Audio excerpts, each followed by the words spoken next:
pelaksanaan BK di masing-masing satuan pendidikan yang disusun oleh kelompok 12 yang beranggotakan Siti Rahmayani, Anggun Agi Ardita, dan Rati Ayunda. Pengertian pendidikan formal. Menurut Undang-Undang Nomor 20 Tahun 2003 tentang Sistem Pendidikan Nasional, menyebutkan jalur pendidikan terdiri atas pendidikan formal, non-formal, dan informal yang dapat saling melengkapi dan memperkaya. Jenjang pendidikan formal terdiri atas pendidikan dasar, pendidikan menengah, dan pendidikan tinggi. Pentingnya bimbingan dan konseling di setiap satuan pendidikan.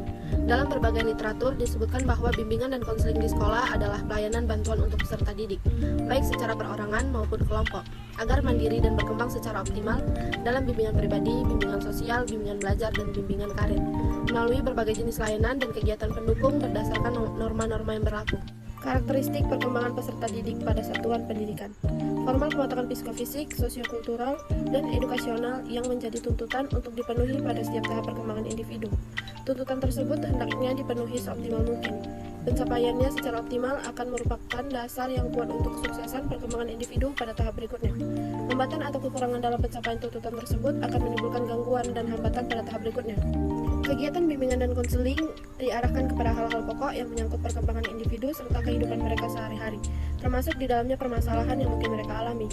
Fokus utama bimbingan dan konseling adalah terpenuhinya tugas perkembangan peserta didik. Pendidikan di Taman Kanak-kanak. Pendidikan di Taman Kanak-kanak atau TK pada hakikatnya merupakan wadah bagi perkembangan seluruh aspek kepribadian anak usia 4-6 tahun. Tujuan pendidikan taman kanak-kanak adalah membantu meletakkan dasar ke arah perkembangan sikap, pengetahuan, keterampilan, dan daya cipta yang diperlukan oleh anak didik dalam menyesuaikan diri di lingkungannya dan untuk pertumbuhan secara perkembangan selanjutnya. Agar hal tersebut dapat tercapai secara optimal, diperlukannya upaya pelayanan bimbingan dan konseling yang memadai. Usia anak TK adalah usia individu yang sedang menjalani suatu proses pertumbuhan dan perkembangan yang sangat pesat dan sangat fundamental bagi proses selanjutnya. Adapun tugas-tugas perkembangan anak usia TK. Yang pertama, ada perkembangan anak usia 4-5 tahun.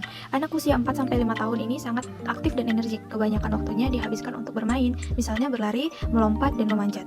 Anak suka bermain peran, misalnya menjadi dokter-dokteran, ibu sedang memasak, berjualan, dan sebagainya. Pada usia ini, ide-ide anak mulai berkembang, mulai bisa berteman, dapat memahami pendapat teman, dan ada keinginan bergabung dengan kelompok lain. Selanjutnya, perkembangan anak usia 5-6 tahun. Anak 5-6 tahun adalah anak yang periang dan imajinatif. Mereka tidak hentinya bergerak dan berbuat sesuatu menggunakan gerakan tubuhnya secara kreatif, terutama dalam menggunakan kedua tangannya. Pendidikan di sekolah dasar. Pendidikan di sekolah dasar bertujuan untuk menyiapkan peserta didik memasuki jenjang pendidikan selanjutnya. Peserta didik usia sekolah dasar berada dalam rentang 6-12 tahun. Pada usia 6 tahun, peserta didik memasuki jenjang pendidikan sekolah dasar dengan atau tanpa melalui pendidikan TK.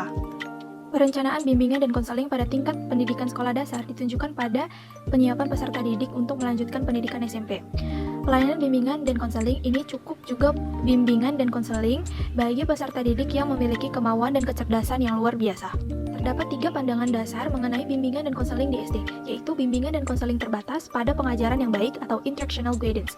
Bimbingan dan konseling hanya diberikan pada siswa yang menunjukkan gejala penyimpangan dari laju perkembangan normal, dan pelayanan bimbingan dan konseling tersedia untuk semua murid, agar proses perkembangannya berjalan lebih lancar.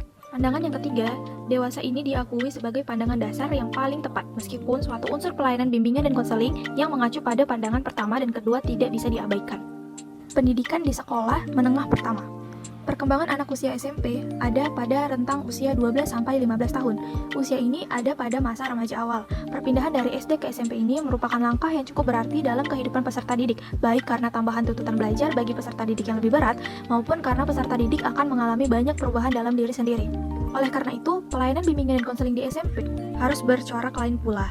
Program bimbingan dan konseling pada SMP kiranya tidak hanya sekedar sebagai lanjutan dari program bimbingan dan konseling untuk SD, tanpa perubahan dan penyesuaian seperlunya. Pada tingkat pendidikan SMP ini semakin tegas dibedakan antara administrasi sekolah, bidang pengajaran, dan bidang pembinaan siswa. Bidang pembinaan siswa sendiri semakin menunjukkan keanekaragaman, termasuk pelayanan bimbingan sebagai subsidang dalam bidang pembinaan siswa. Pendidikan di sekolah menengah atas sekolah menengah kejuruan. Perkembangan anak usia SMA atau SMK ada pada rentang usia 16-18 tahun. Usia ini ada pada masa remaja akhir. Memasuki jenjang SMA atau SMK, pelayanan bimbingan dan konseling harus lebih intensif dan lebih lengkap dibandingkan dengan pelayanan bimbingan dan konseling di satuan pendidikan di bawahnya. Pada jenjang pendidikan SMA atau SMK, secara tegas dibedakan antara bidang administrasi sekolah, bidang pengajaran, dan bidang pembinaan siswa. Ada tujuan bimbingan konseling pada satuan pendidikan formal. Tujuan bimbingan dan konseling merupakan pernyataan yang menggambarkan kualitas perilaku atau pribadi peserta didik diharapkan berkembang melalui berbagai strategi layanan kegiatan yang diberikan. Tujuan bimbingan dan konseling membantu peserta didik mengenal dan menerima diri sendiri dan lingkungannya secara positif dan dinamis sesuai dengan peranan yang diinginkan di masa depan. Di samping itu, bimbingan dan konseling juga bertujuan untuk membantu peserta didik agar memiliki kemampuan menginternalisasi nilai-nilai yang terkandung dalam tugas-tugas perkembangan yang harus dikuasainya. Untuk masing-masing jenjang pendidikan secara umum adalah sama, hanya karena tahap dan tugas perkembangannya saja yang berbeda. Maka tujuan spesifik tujuan bimbingan dan konseling berdasarkan perkembangan peserta didik dimungkinkan berbeda. Misalnya, tujuan bimbingan dan konseling di TK atau RA adalah membantu anak didik agar dapat mengenal dirinya dan lingkungan terdekatnya, sehingga dapat menyesuaikan diri melalui tahap perahlian dari kehidupan di rumah, kehidupan di sekolah, dan di kehidupan masyarakat di sekitar anak. Prinsip-prinsip pelayanan bimbingan dan konseling pada satuan pendidikan formal. Prinsip-prinsip pelayanan bimbingan dan konseling pada pendidikan formal yang dipandang sebagai pondasi atau landasan pelayanan bimbingan dan konseling di sekolah.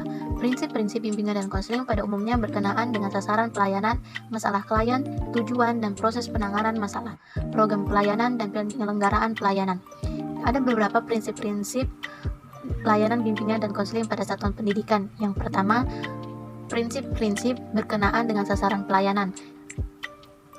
Bimbingan dan konseling melayani semua individu tanpa memandang umur, jenis, kelamin, suku bangsa, agama, dan status sosial ekonomi. Kemudian, bimbingan dan konseling berurusan dengan sikap dan tingkah laku individu yang terbentuk dari berbagai aspek kepribadian yang kompleks dan unik.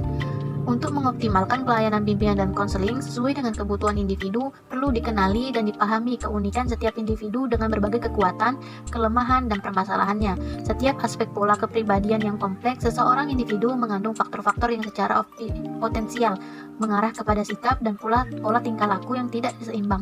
Oleh karena itu, pelayanan bimbingan dan konseling bertujuan mengembangkan penyesuaian individu terhadap segenap bidang pengalaman, harus mempertimbangkan berbagai aspek perkembangan individu. Yang kedua, prinsip-prinsip berkenaan dengan masalah individu. Bimbingan dan konseling berurusan dengan hal-hal yang menyangkut pengaruh kondisi mental, fisik, individu terhadap penyesuaian dirinya di rumah, di sekolah, serta dalam kaitannya dengan kontak sosial dan pekerjaan. Sebaliknya, pengaruh kondisi lingkungan terhadap kondisi mental dan fisik individu. Keadaan sosial, ekonomi, politik, dan budaya yang kurang menguntungkan merupakan salah satu faktor timbulnya masalah pada individu yang kesemuanya menjadi perhatian utama dari para guru BK atau konselor dalam mengetaskan masalah peserta didik atau klien. Ketiga, prinsip-prinsip berkenaan dengan program pelayanan. Bimbingan dan konseling merupakan bagian integral dari proses pendidikan dan pengembangan. Oleh karena itu, program bimbingan dan konseling harus disusun dan dipadukan dengan program pendidikan dan pengembangan secara menyeluruh. Program bimbingan dan konseling harus fleksibel, disesuaikan dengan kebutuhan individu, masyarakat, dan kondisi lembaga. Program bimbingan dan konseling disusun dan diselenggarakan secara berkesinambungan kepada anak-anak sampai orang dewasa atau dari jenjang pendidikan anak TK atau RA sampai perguruan tinggi. Kemudian yang keempat, prinsip-prinsip yang berkenaan dengan pelaksanaan pelayanan. Tujuan akhir bimbingan dan konseling adalah kemandirian setiap individu. Oleh karena itu, pelayanan bimbingan dan konseling harus diarahkan untuk mengembangkan individu agar mampu membimbing dirinya sendiri dalam menghadapi setiap kesulitan atau permasalahan yang dihadapinya. Dalam proses konseling, keputusan yang diambil dan akan dilakukan oleh klien tidaklah atas kemauan klien sendiri, bukan karena kemauan atau desakan dari konselor. Permasalahan khusus yang dialami oleh klien harus ditangani oleh orang dan kelakuan perlu dilihatkan kepada harus ditangani oleh tenaga ahli dalam bidang yang relevan dengan permasalahan khusus tersebut.